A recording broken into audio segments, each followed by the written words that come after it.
Welcome back to On the Ground. So, um, what what I'm going to talk about a little bit on this episode is a couple things, and I'll include a clip here of me working the four-wheel drive. I haven't worked the four-wheel drive, or hadn't, till here just a moment ago. I want to do that a little bit up and down the back alley here. Maybe next month I'll be able to get out and actually ride on the trail and get the first oil change. But there's a little bit of dirt on it here, but I'm going to show you what it looks like now after a week. Still got that bronze tint, but that's good. That's good. I don't know if you can really tell too much.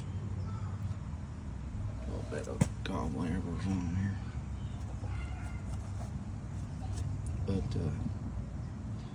but you can see it does have that tint to it. But I mean, again, it's a full wheeler. It's more about purpose it's serving than what it looks like.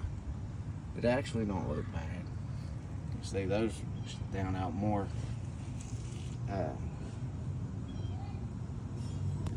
Have like a bronze top tint to it. But anyway, so I got the registration and I got the plate. So in Wisconsin, yeah, you have to have a plate. Yeah, nothing really else has changed yet as of now. But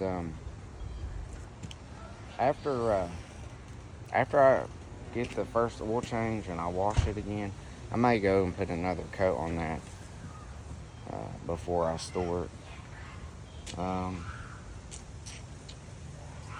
But also in this video, I wanted to include, I'm from southern West Virginia.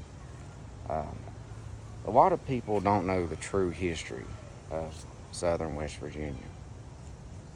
So I'm going to include that some bits and pieces of things that you can go and watch on YouTube, some documentaries, because there's a lot of misinformation purposely put out there by big coal companies and politicians to hide what really goes on in southern West Virginia and has occurred in West Virginia for the last 150 years. They portray us as illiterate and hillbillies and things like that, but that's not the whole truth. So I'm going to direct you to look for the documentary on YouTube if you're interested. It's pretty lengthy, but it's called Blood on the Mountain is the name of it. If you want to know the true history of West Virginia, and it's most likely going to be much different than what you've been led to believe for a long time.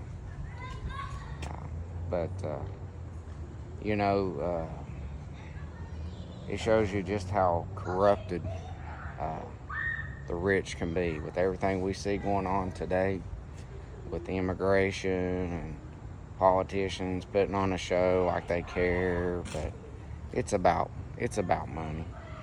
The love of the money is the root of all kinds of evil. People will do anything for money. Not everybody will do something, but there are people that will murder, kill, lie, steal, cheat for money.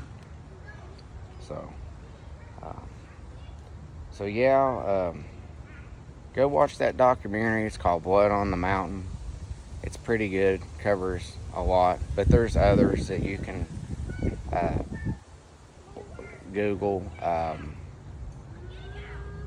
Let's see, what's the name of it? Coal mining.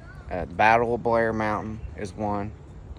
The Redneck Army, one of the true origins of where redneck comes from. The other is literally rednecks from people down in the deep south, the white farmers, as they were referred to by the rich plantation owners.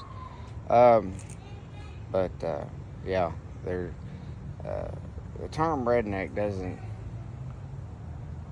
derive from what it's portrayed by our more modern culture. Its true origins were of more noble causes, just causes, united people, both white and black, fighting for fair treatment by the rich. And that's what we see both in the days of slavery, nowadays with cheap labor costs. I mean, you just look at what's happened. You had, like I said, you go back to the days of slavery, you see the monopolizing of the economy, putting all the small businesses out so they control it all, outsourcing jobs to China, cheap labor costs overseas, talking about bringing jobs back to America, but not for Americans, trying to displace Americans and bring in foreigners and bringing in foreign culture that's obviously conflicting, endangering public safety. There's no question about it. They act like they're trying to help people, but most of them don't care about people. They're just using people. That's all it's about. They see there's a bigger strategy in place. Yeah, they'll give them all this money and all this stuff for free now, but that's not going to last indefinitely. That's just to get them to come here, okay? There's no incentive for them to fear committing crimes. They want them to feel completely free to come here. Once they get enough people in and it's accomplishing what they want, then they'll put an end to it. But not until it fulfills their agenda.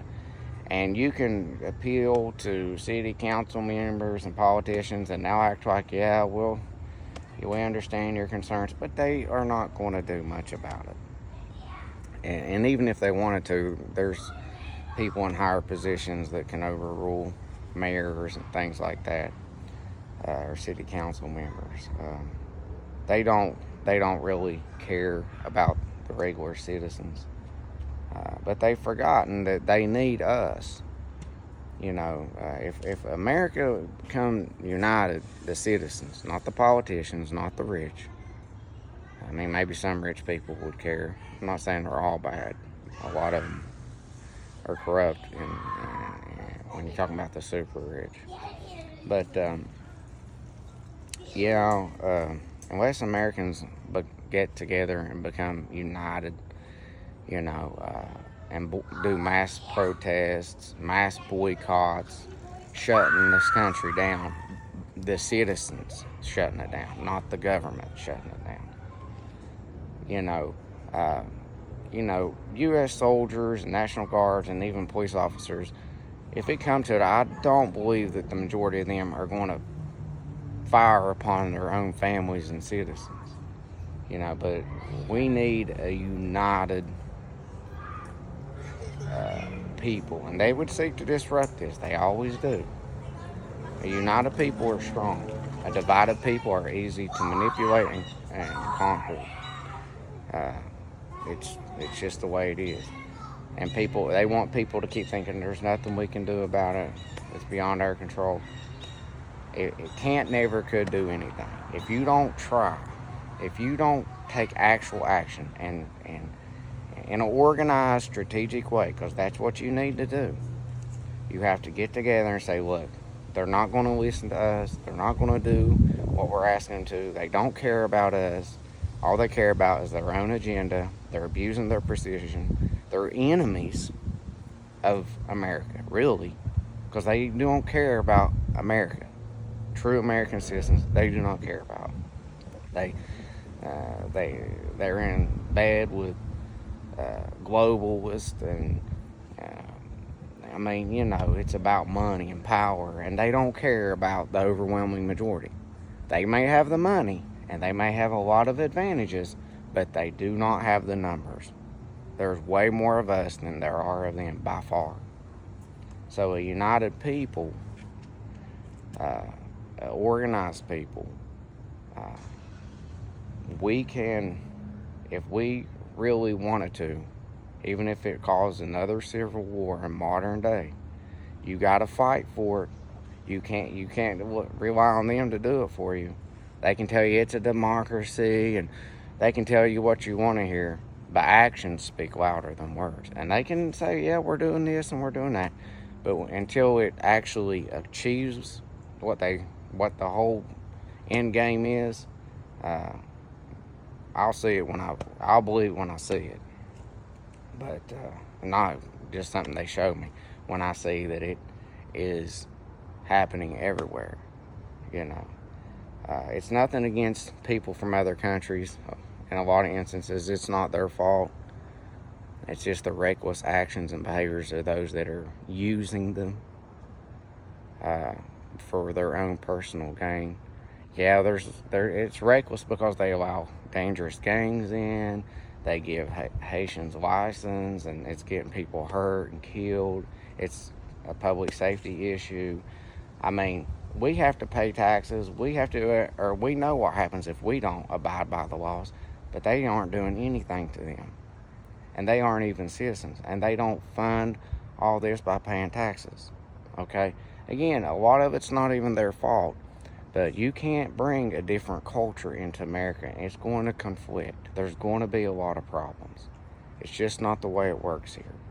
This is a country that's predominantly influenced by Christian beliefs, values, and principles, you know, and the nation that forgets God will be turned into destruction.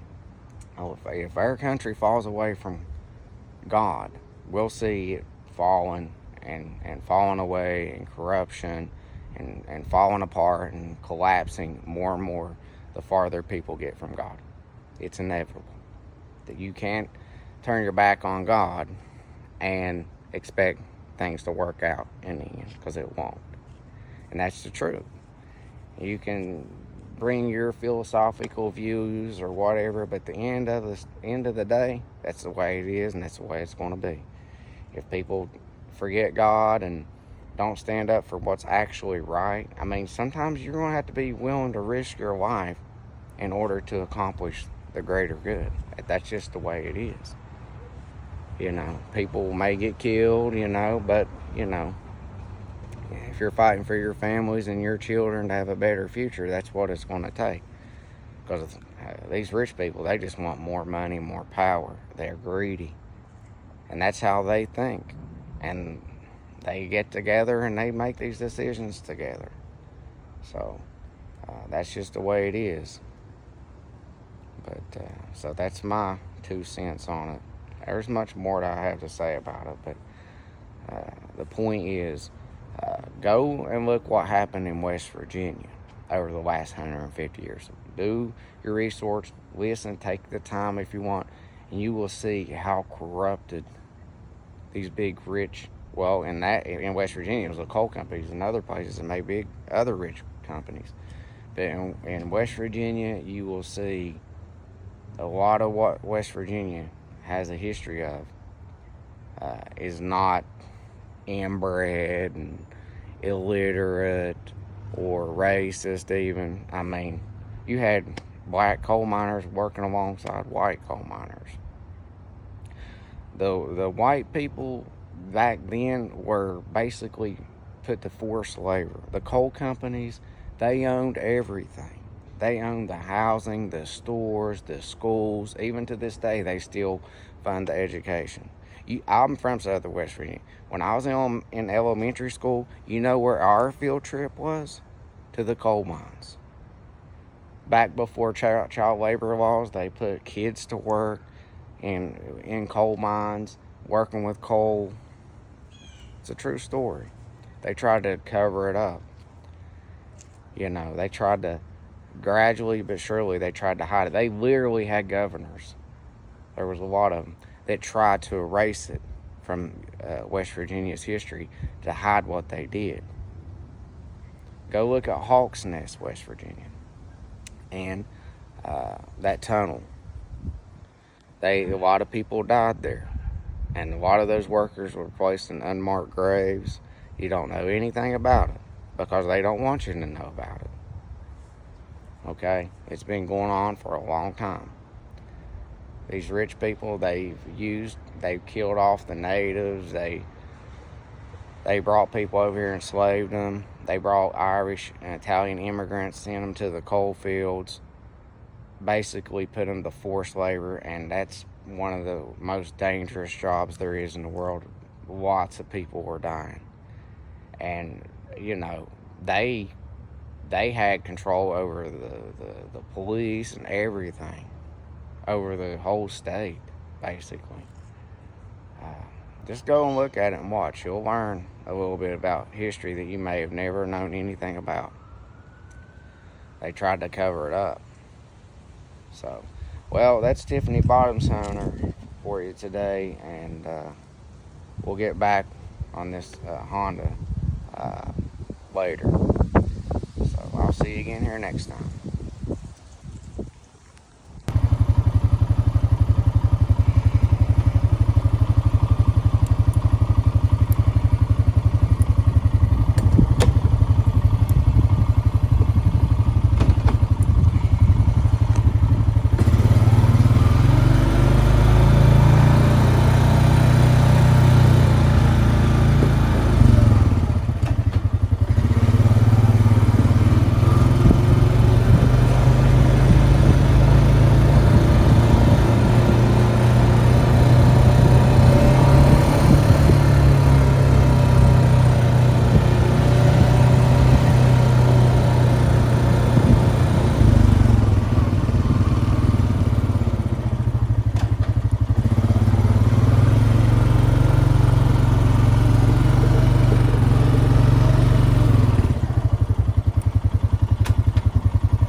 Yeah.